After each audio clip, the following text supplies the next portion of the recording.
मुलाचे ऍडमिशन कोणत्या शाळेत घेऊ हा प्रश्न सतावतोय? तर मग हा व्हिडिओ खास तुमच्यासाठी. राष्ट्रीय दर्जाचा सीबीएसई अभ्यासक्रम इयत्ता पहिलीपासूनच जिल्हा परिषदेच्या शाळेत सर्वांना मोफत शिकायला मिळणार आहे. येथील शाळेत उच्च शिक्षित, अनुभवी व समर्पित शिक्षक आहेत जे आपल्या मुलांच्या उज्ज्वल भविष्याचा पाया भक्कम करण्याचं काम करतील. या शाळेत घेत असलेल्या स्पर्धा परीक्षा, क्रीडा स्पर्धा व स्नेहसंमेलन यामुळे विद्यार्थ्यांचा सर्वांगीण विकास होणार आहे.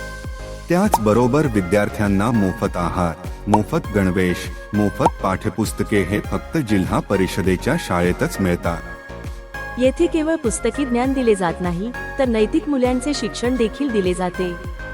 तुमच्या मुलांच्या शिक्षणाचा विश्वासार्ह पर्याय म्हणजे केवळ जिल्हा परिषदेच्या शाळा होय. तर मग विचार कसला करताय? आजच गावातल्या किंवा जवळच्या कोणत्याही जिल्हा परिषद शाळेत तुमच्या मुलाचा प्रवेश घ्या व निश्चिंत व्हा.